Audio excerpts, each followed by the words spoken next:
I love it. Good evening and welcome. This is the regular public meeting of the North Brunswick Township Board of Education for Wednesday, November 29th, 2023. Could we please stand for the Pledge of Allegiance? I pledge allegiance to the flag of the United States of America and to the republic for which it stands, one nation, under God, indivisible, with liberty and justice for all. Mr. Ali. Present. Mr. Brockman. Here. Mr. Carter. Here. Ms. James. Present. Ms. Keefe. Here. Mr. Liguori. Here. Dr. Patel. Here. Ms. Toth. Here. And Mr. Wen. Here.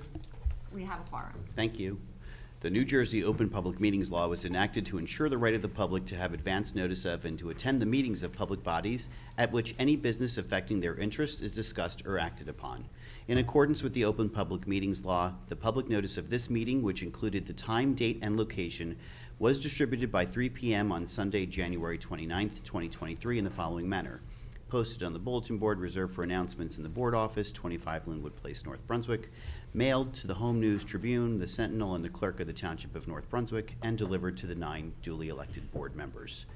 Good evening, everyone. We have 2 great presentations this evening, and I'll turn it over to Mrs. Chiroka. Thank you, Mr. Liguori. It is quite an honor tonight. It's not an occasion that happens all the time. We do have our annual Teacher of the Year recognition, at which we get to recognize our Teachers of the Year. But that is school by school, and on a rare occasion, a teacher elevates to a higher award. And so we're very excited that we're able to honor Julie Mercier from MBTHS today for her becoming our Middlesex County Teacher of the Year, which is a big accomplishment, and we're very proud of her. So we give her a round of applause. And if Mr. Neller can come up and speak about Ms. Mercier for a few minutes. You want to come stand next to him? Yeah. Yes, because otherwise it won't go on the prove it's real, right? Good evening, everyone. Thank you for inviting us this evening. It is a true pleasure to speak about Julie. I feel like we have come full circle in the last year because this morning Julie was a member of our committee to select our Teacher of the Year for 2023-24 school year. So it's really been a great process for her, and I've really enjoyed the fact that throughout the year how involved she's become, and I know she's taken throughout the state actually. I know she's really taken this honor and the opportunities that come with it very seriously, and she really has become a true teacher leader, not only for our school, but for teachers around the state. She regularly keeps me informed about all the things that she's taking part in. She's presenting, she presented recently on growth mindset at camp, which is in Brunswick, I believe. Yeah.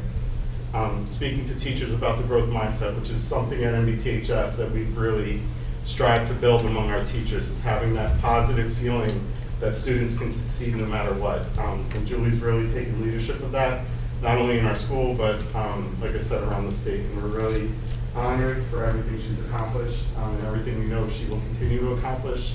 And we are truly lucky to have her at MBTHS. She teaches, in addition to English, she teaches our Tomorrow's Teachers programs, and I know that she is going to develop a new generation of teachers that we desperately need. She's taking students already around the district, students who probably never thought last summer even that they could possibly be considering teaching, and they're loving it. I spoke to one today about their visit to Livingston Park last week, and she couldn't say great things, or enough great things about talking to the elementary school students at Mr. Dawson's school. So I know that Julie's going to continue to do great things, so congratulations.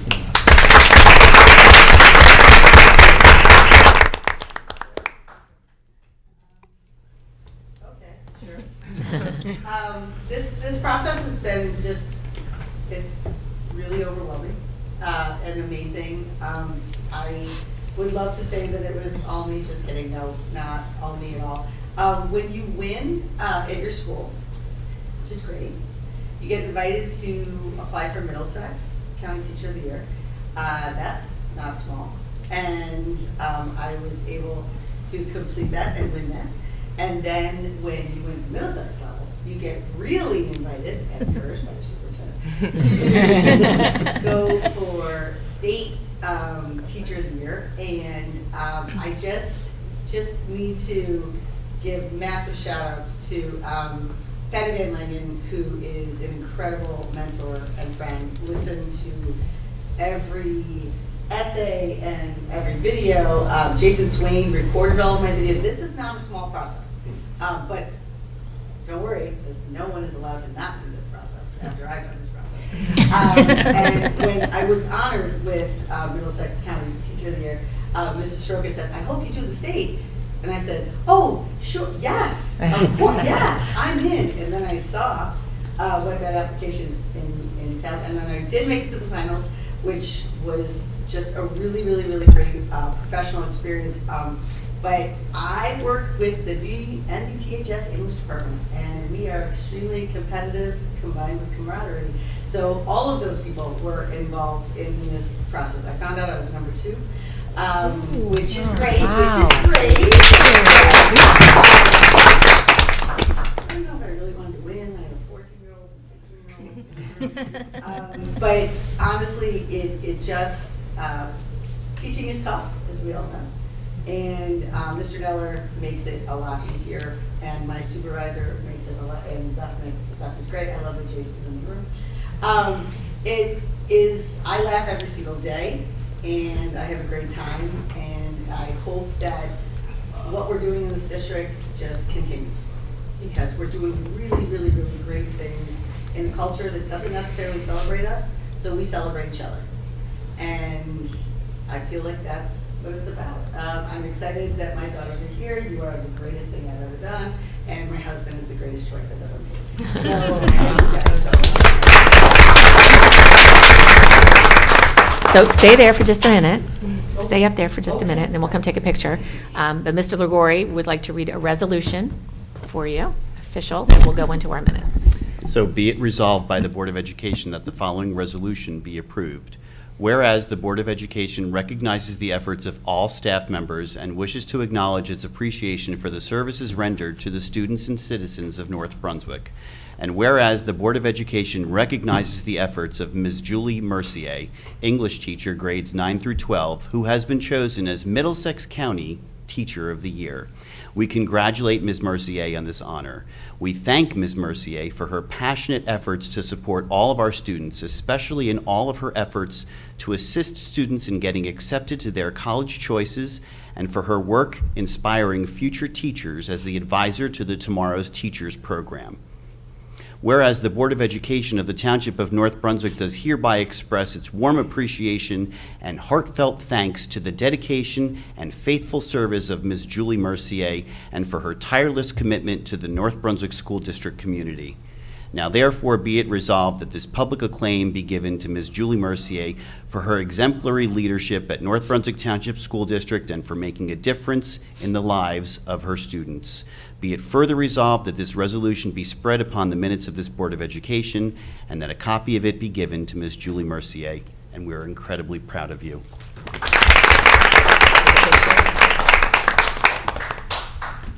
We'll come take a picture. Okay.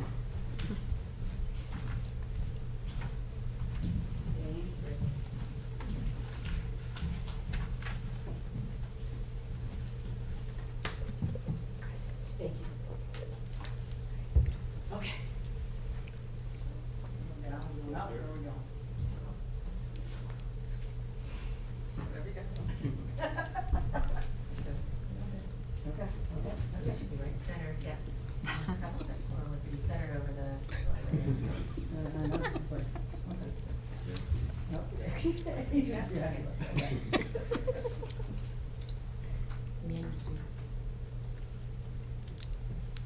Thank you. Thank you. Thanks, guys. Congratulations again.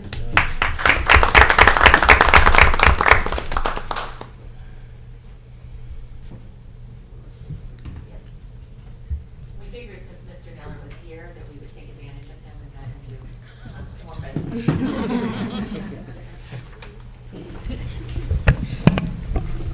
Mike was like, just do your thing. and. Yeah.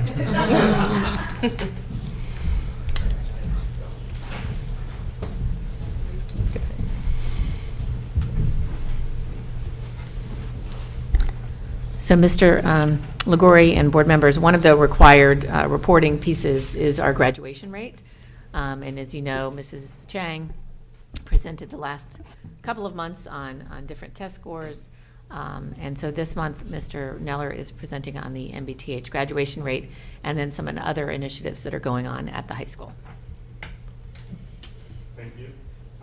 It's my pleasure to talk.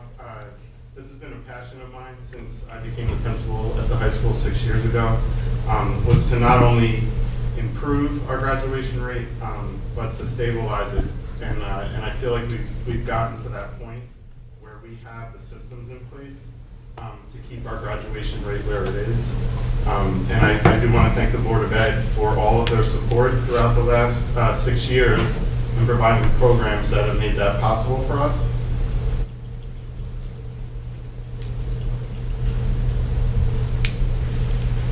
So back in 2011, the state adjusted the way they measure the graduation rate. So basically, we are measured each year on a 4- and 5-year cohort. So basically, when you have a freshman class come in, the state takes that number of students, and then through 4 years, they measure that number, and then ultimately, they basically divide your number of graduates after 4 years by that initial number, and that's how you get your graduation rate. It doesn't matter how many students come in and out of the district. They will adjust for new students, but they measure us on that metric.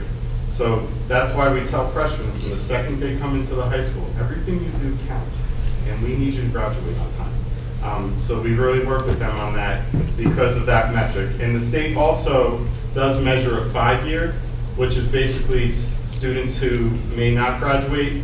If they graduate in the 5th year, they do produce publish a 5th-year rate for a graduating class. All right, so that's the formula I just explained.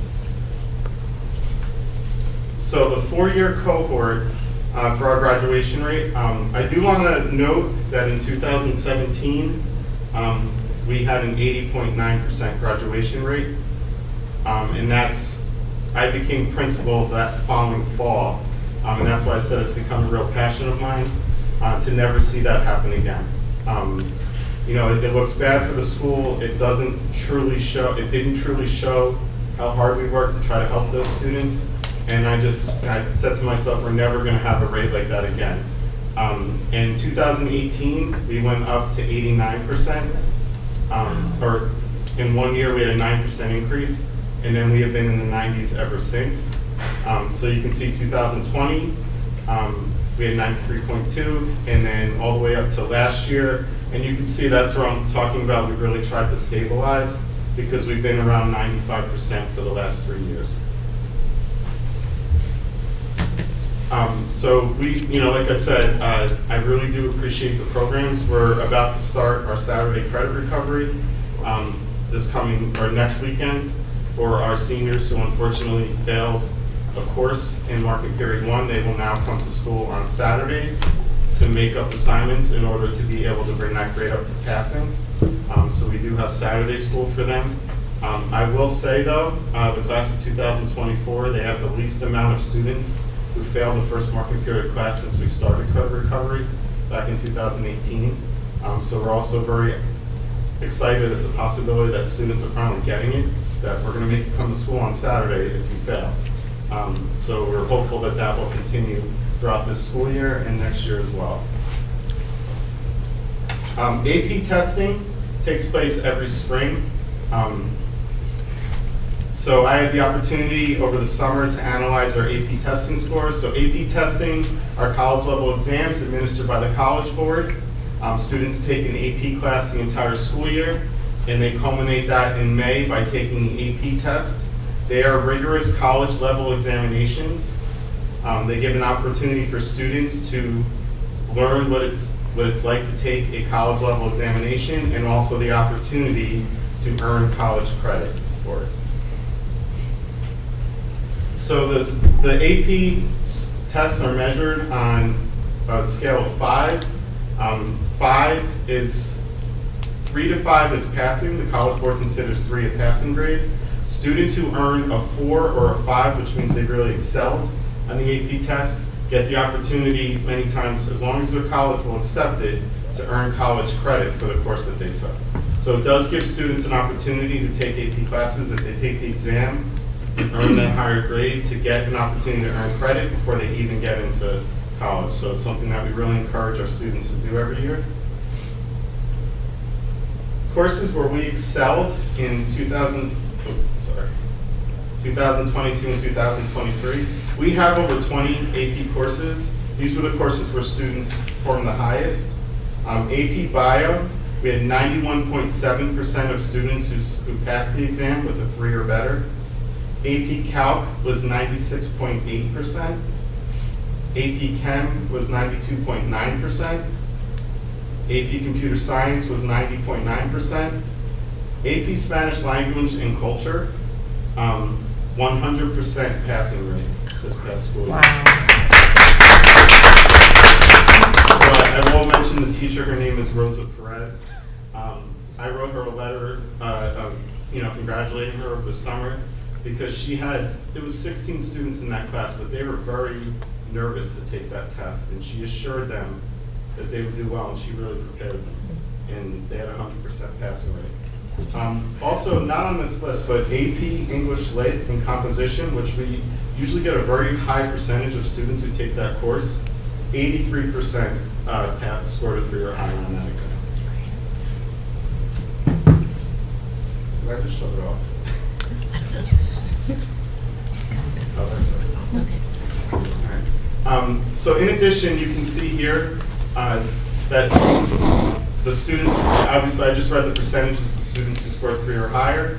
4 or higher is the students who generally earn college credit. So you can see that all of those courses were at least in the 70% or higher, whereas that many percentage of students scored a 4 or 5. In addition, in the AP English course, they were also in they had 80 in the 70s as well. 73% scored 4 or better in that course as well.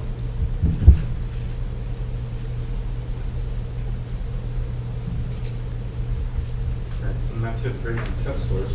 And I'm very, very proud of this as well, but we were ranked again for the 3rd year in a row by U.S. Students Enrolled Report as one of America's top best high schools, and a large percentage of what they measure is graduation rate and AP test scores. So our student success is what really drove us to earn that recognition.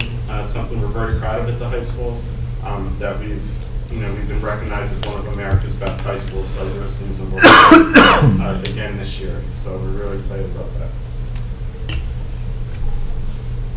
And you want me to talk about the building? Yep, so if you do the tab is open for the other slideshow that you have. If you just click that, and then you can go, is that, yeah? I think you have to back up, yep. So Mrs. Shiroka asked if I could just highlight two more initiatives that we've been working on this school year. One was what our school climate survey, which last year our school participated in the NJSCI school climate survey as well as every other school in the district did. And then we analyzed our results and put into action 2 focuses for this school year. All right, so the purpose of school climate surveys is to collect and analyze data to prioritize areas of need and strength in our school community. We were a little disappointed with the number of students who took it last year. I don't know if the 2 students in this room took it, but so we are No pressure. we are going to do something a little different this year when we do administer it, as probably having students take it through a class instead of their homeroom, just to give them more of an opportunity and more time to take it. The results of the survey were analyzed by members of the school improvement team at MPTHS. Each school in the district is required to have that, and I have 5 members of my school improvement team at MPTHS that analyzed the data. And what we found were there was 2 areas of focus for growth for this school year. Overwhelmingly, the school climate survey results from students, staff, and parents were very positive. But we did identify 2 areas of growth, and that was academic culture and practices and negative student interactions. So for academic culture and practices, what we looked at is it really, the way the students took the survey and the way the teachers took the survey were a little different, but they both identified academic culture and practices as an area of potential improvement. From the teacher perspective, from the student perspective, they would like to see their teachers continue to make their learning relevant to them. They want to know why they're learning what they're learning and how it can connect to their lives. So what we did was we surveyed our staff again and we asked them to share best practices.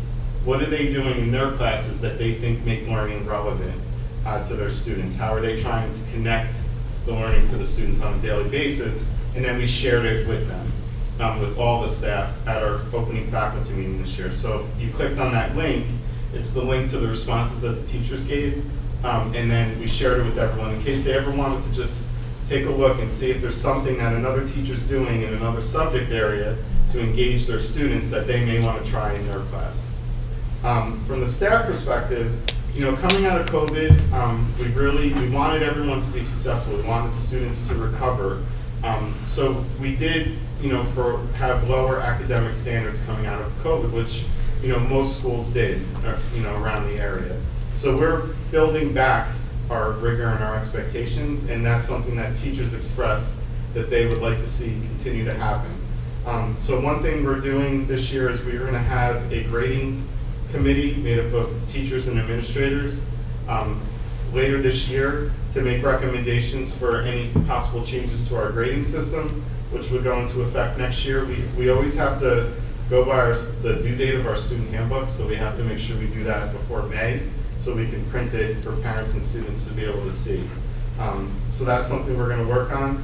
We also talked about that we need to do a better job. We recognize our athletes, we know that, but we need to do a better job of recognizing our students who are really performing well in their classes.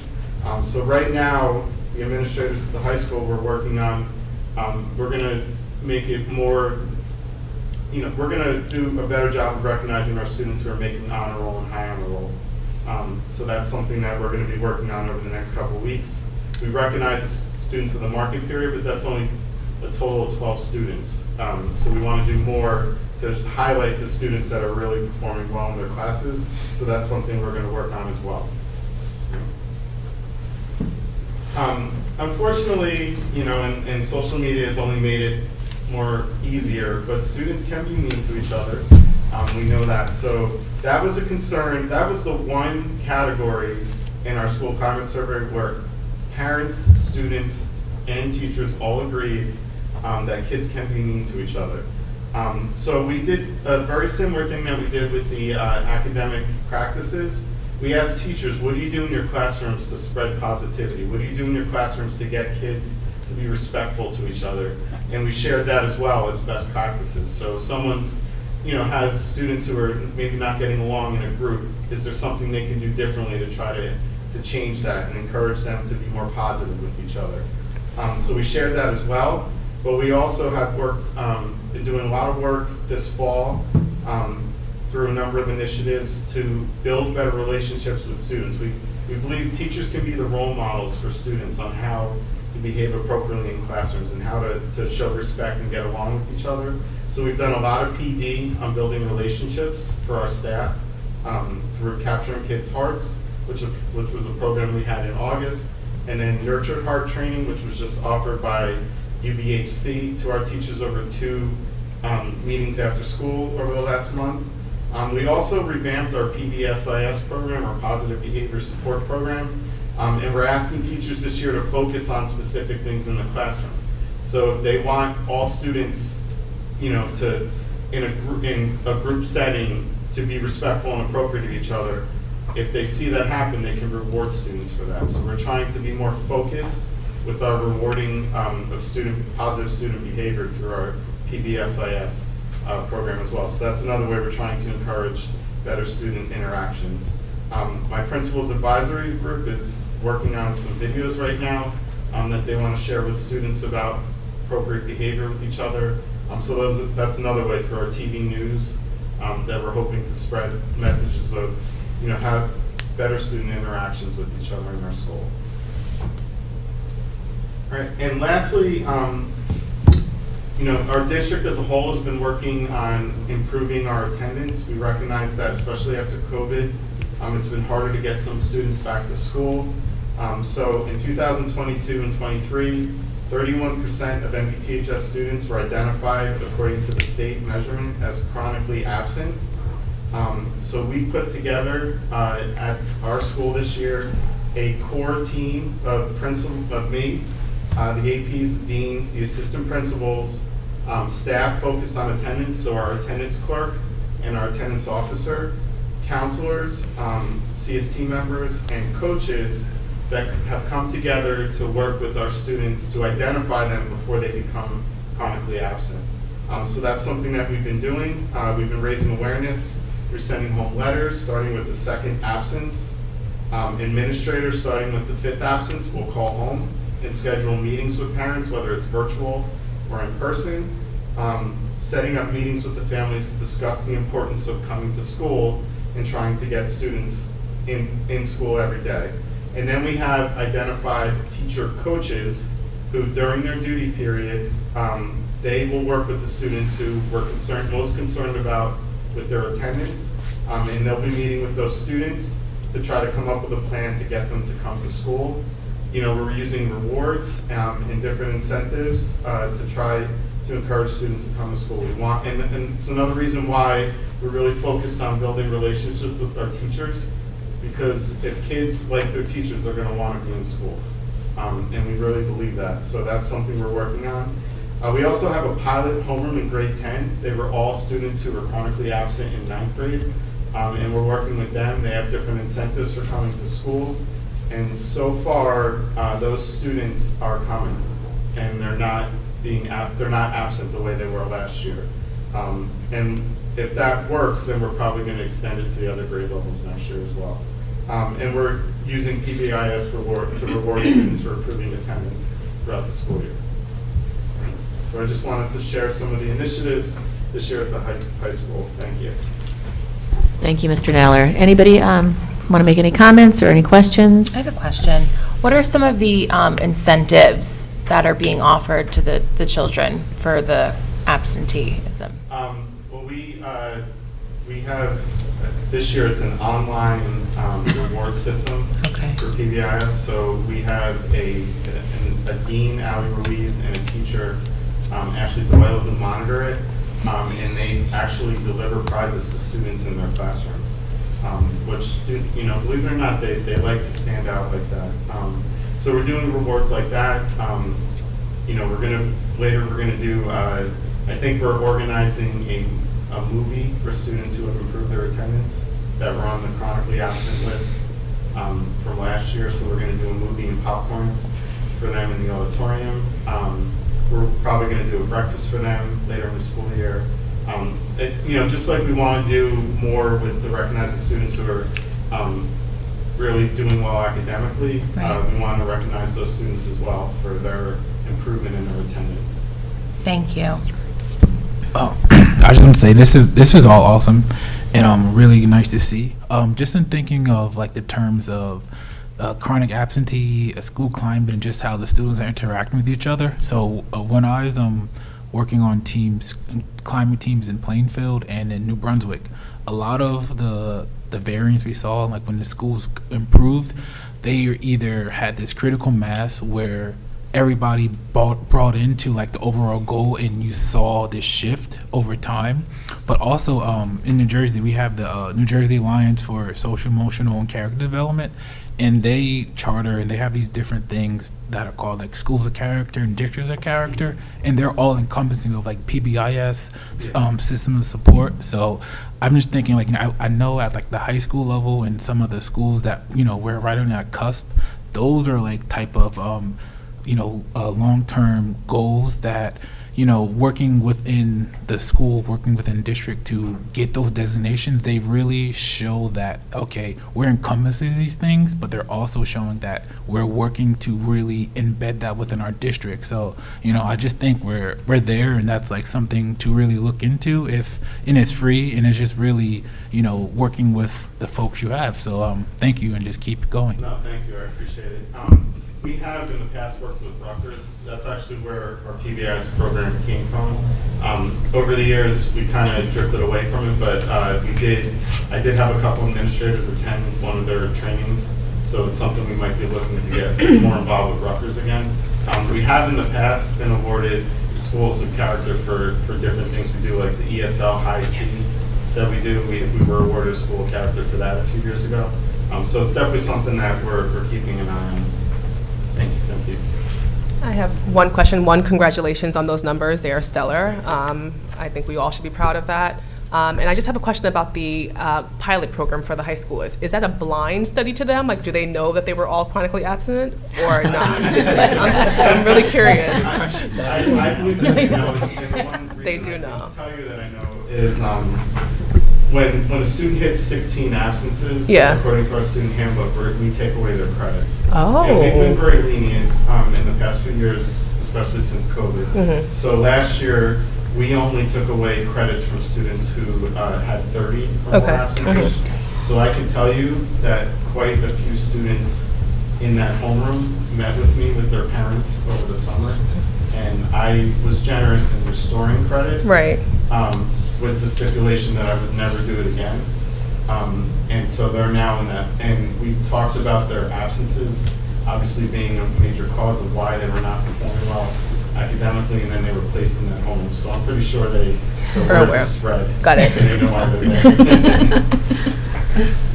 Thank you, Mr. Oh, I'm sorry. I just also wanted to add, I had the opportunity to sit in on one of these meetings at the high school, and it was nothing short of really very impressive, the amount of detail, the collaboration that goes in. It was very well done, and I was appreciative to be invited to that meeting, and it was kudos to your team. They're really doing a very good job. Mr. Neller, I would just say, as you look for new and unique ways to honor your students and to recognize your students, let Mrs. Chiroka know so that we could recognize those students as well. We were just speaking this evening, and we're always looking for new ways to recognize students here in our public forums as well. So please keep her informed so that we could do the same here. I will. I actually reached out to Dr. Ellis yesterday to meet with her to talk about how we can, really do a better job of promoting it Yeah. for our students. So I definitely will. Thank you. Terrific. I mean, we're doing great things, and it's obvious from your presentation that there are great things going on at the high school, and I think that will just continue to grow. So thank you very much for sharing with us tonight and taking the time. No, I appreciate it.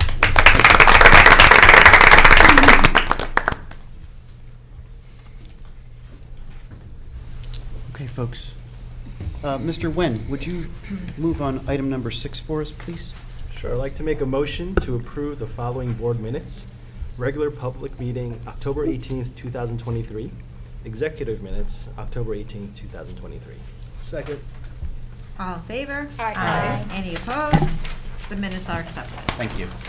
Any communications this evening? No communications, Mr. President. Thank you. With that, we'll move on to our reports. Any old or new business before your administrative report? No, just our administrative report. Please. So good evening to all our families, guests, and viewers here tonight. Our district has been hard at work since our last board meeting in mid-October. Congratulations to our 3 board members who were re-elected to another 3-year term, Richard Liguori, Haley Toth, and Alicia James. As we move into December, we have winter concerts scheduled for each school. December 4th is Judd. The 7th is Parsons. December 11th, John Adams. The 12th is the MBTMS school. The 14th is MBTHS. The 18th is Linwood. And the 19th is Livingston Park. All concerts, with the exception of NBTMS, will be at the high school auditorium at 7 p.m. The middle school concert is at 7 p.m. in the MBTMS auditorium. These are all wonderful events that showcase the talent of our students and our music department, and we hope that you will take this opportunity to attend if you can. Next Thursday, December 7th, is an early dismissal day for staff professional learning. There are 5 such professional learning days built into our school calendar that are also part of our teacher's contract. For many parents, we understand that this can be an inconvenience, and we do often get questions about why we have these days. The value of these days for staff learning and professional time cannot be understated. It is an essential part of our teachers' continuing professional learning in areas that ultimately help them support our students better in the classroom. I thank our families, our administrative staff, and our Board of Education for their support of these important staff learning days. We continue to remind all of our families of the importance of regular school attendance, as Mr. Neller just talked about for the high school, but we are doing that in all of our schools. We have to recognize the importance of attendance and its impact on your child's learning progress. Principals and their teams are reaching out to parents and students who may have high absence numbers for this time of the year. Our school teams are here to support you with challenges you may be facing in this area. That is it for my report this evening, Mr. President. Thank you. We'll move to our student report, which I think there might even be a spoiler alert about an upset at Powder Puff. Okay, so firstly, members of our Key Club and a National Honor Society were glad to serve as student assistances at our parent-teacher conferences at the high school. SGL held a successful fall blood drive with New Jersey Blood Services. 78 pints of blood were collected, helping over 200 people. Also, SGO sponsored the annual Powder Puff football event between all classes. The freshmen pulled off an upset, being the first freshman class to win since the early 2000s. How about that? The Alchemist Theater Company had a successful performance of their fall play, She Kills Monsters. Members of the South Asian Cultural Association put together a lovely display in the Commons in celebration of Diwali.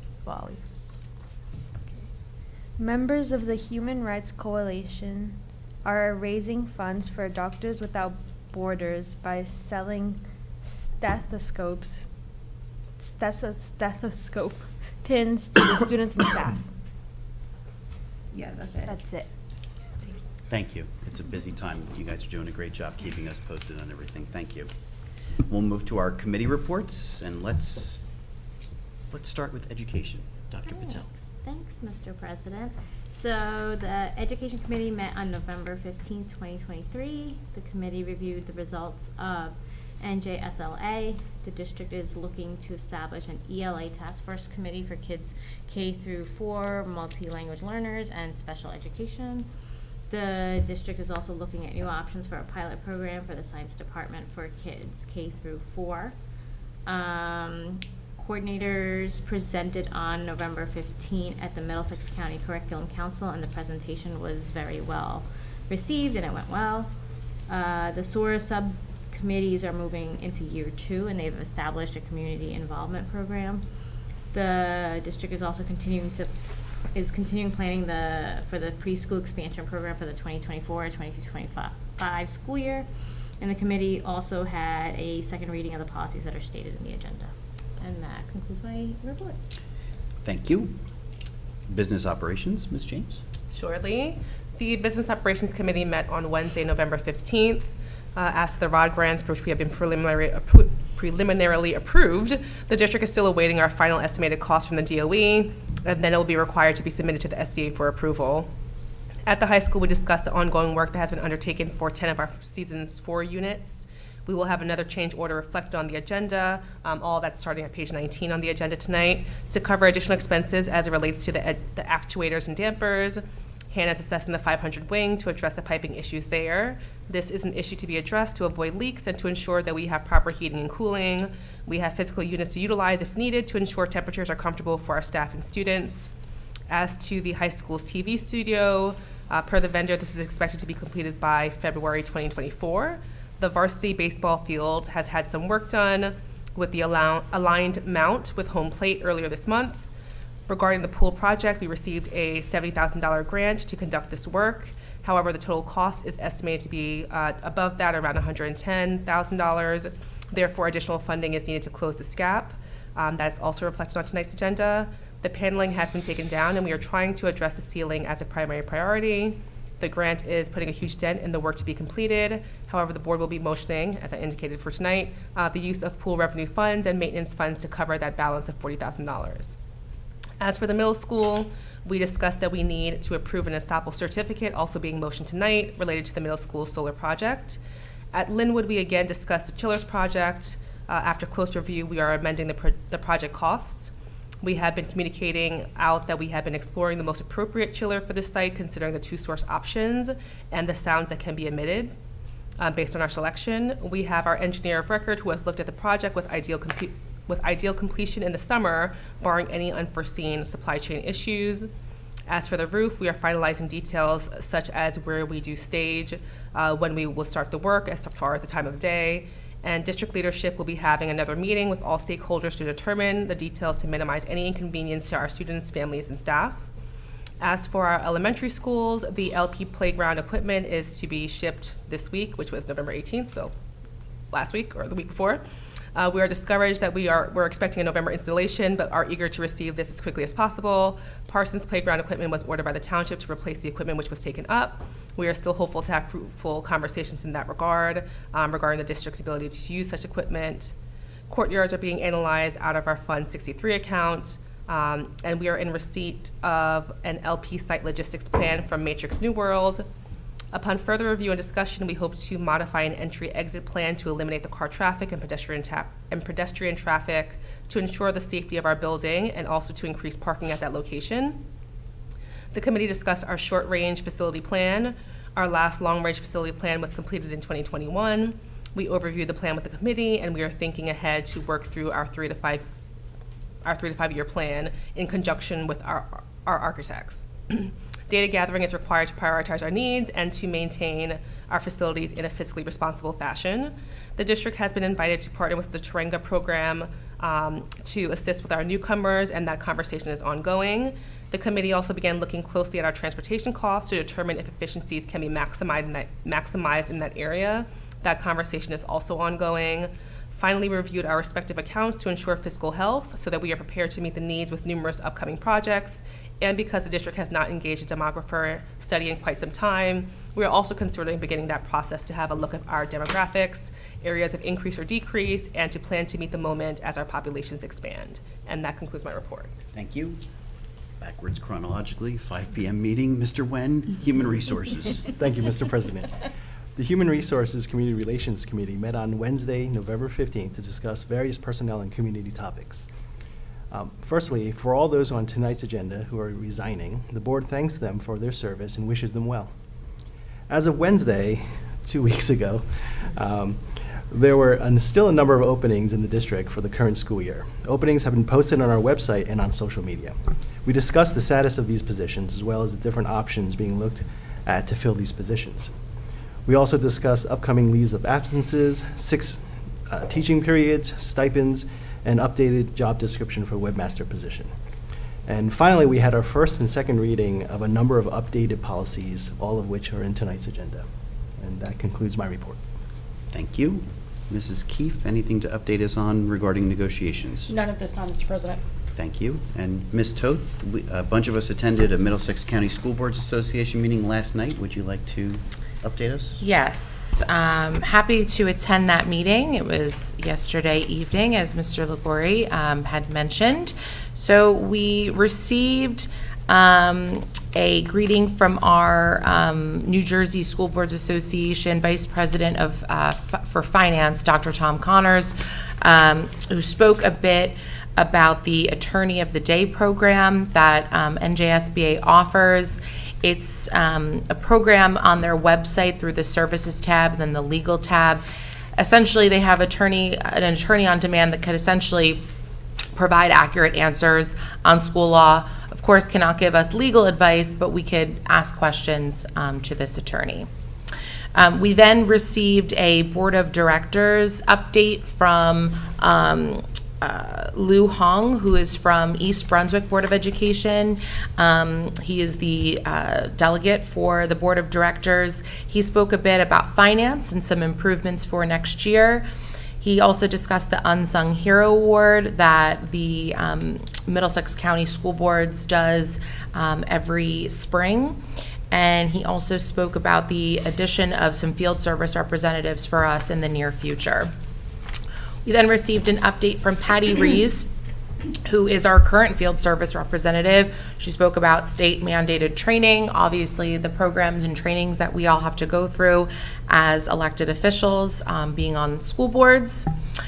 We then had two presentations, one on polling location in schools and the other on new sick leave law. The first, again, polling locations in schools, was presented by John Mitch, who is the municipal clerk of Woodbridge Township, which just so happened to be the township that we were in last night for the county meeting. So we thank them for having us.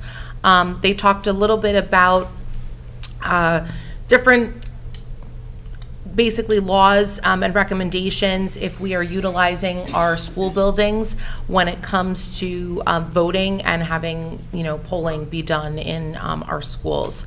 So there is not a uniform kind of program or ruling throughout the state or the county.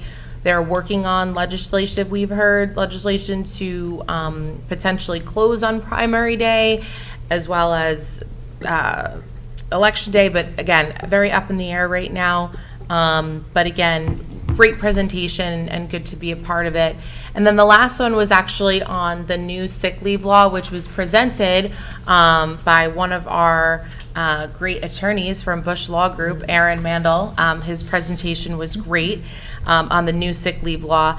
Essentially, it's not a new law. It's an amendment to an existing law. Very interesting. I can share the presentation out to all of you on the side when we do receive that from Patty, our field service representative. So it was a great meeting to be a part of. Highly recommend it if it allows in your schedules. The next meeting is virtual, and it's in March, so we have a bit of a break.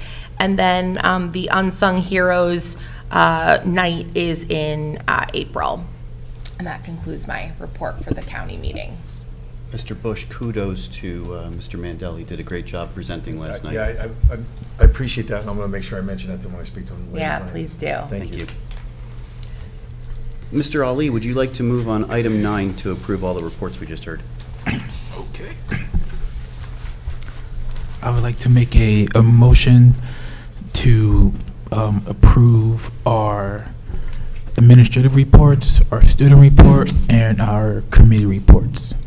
Second. All in favor? Aye. Aye. Any opposed? All the reports are accepted. Thank you. So with that, You're we'll welcome. review tonight's agenda, folks. Perfunctory review again, as we always do. We've received this in email. Changes at the dais tonight are in bold print. We'll begin reviewing. We're already on page 2, so pages 2 and 3. Pages 4 and 5. Pages 6 and 7.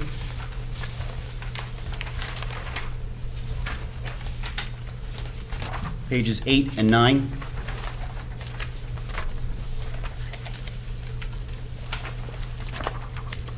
Pages 10 and 11.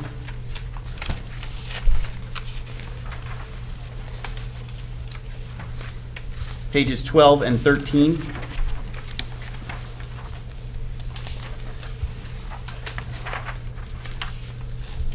Pages 14 and 15.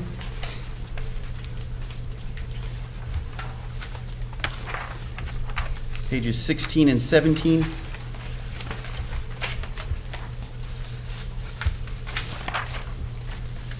Pages 18 and 19.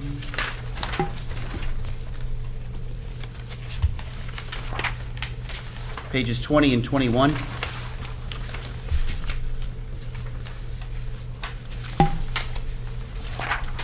Pages 22 and 23. Pages 24 and 25.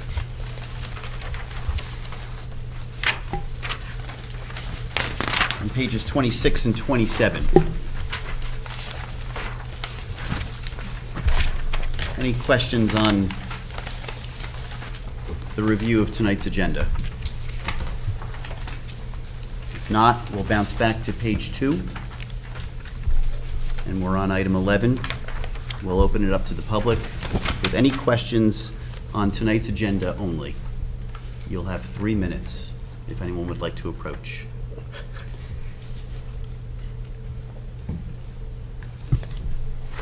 Seeing none, would someone like to move to close this portion of the public meeting? So moved. Second? All in favor? Aye. Anyone opposed? This session is closed. Ms. James, would you please move on consent agenda? Sure, I move to approve the following consent agenda items: personnel, curriculum, miscellaneous, finance items 1 through 3, policy, and transportation. Second. Any Mr. further discussion before Sorry. we take a roll call? We'll take a roll call then, please. Thank you. Yes, Mr. Ali. Yes, and I would like to, yes to all consent agenda items with the exception of curriculum instruction item 1.I. L. L, for which I abstain. Mr. Brockman. Yes, except for item 1J, which was included in. Mr. Carter. Yes to all consent agenda items with the exception of finance item 1, bills list, college board, for which I abstain. Ms. James. Yes. Ms. Keefe. Yes. Mr. Legori. Yes. Dr. Patel. Yes. Ms. Toth. Yes. And Mr. Wen. Yes. All the motions and resolutions have been approved. Thank you. We've moved to page 26. Item 14. We'll again open it up to the public, this time for any matter. Once again, you'll have 3 minutes.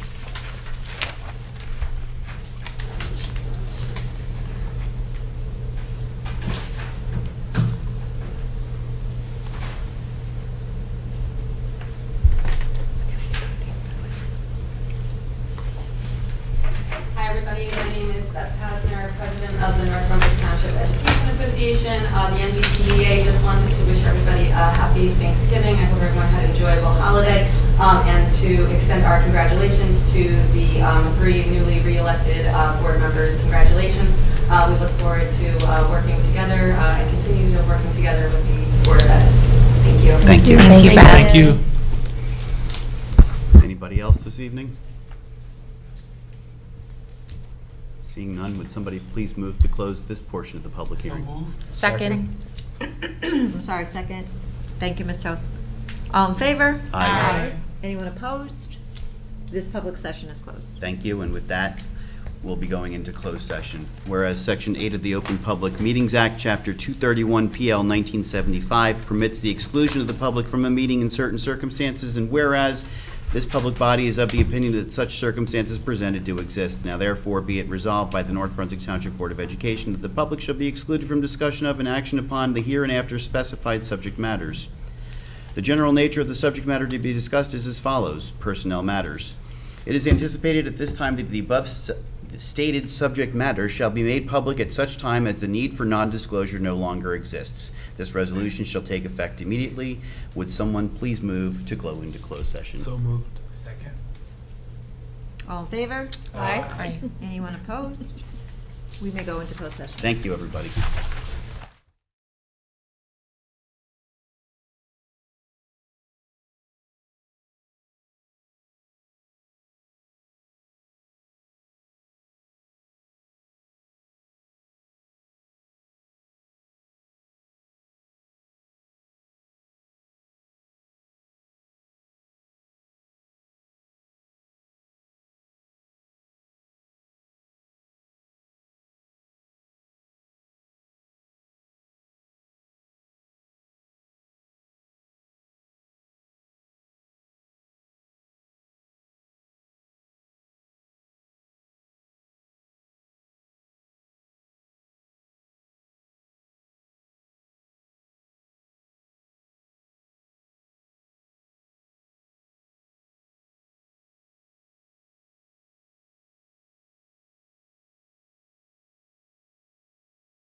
They're new, they're relatively. It's new, you gotta work out the kinks in the beginning, Yeah. you know? It takes a little time. Service was fine, right? Yeah, oh, yeah.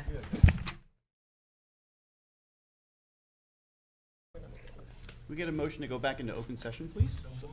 Second. All in favor? Aye. Anyone opposed? We are back in session. And with that, can we get a motion to adjourn, please? So moved. Second.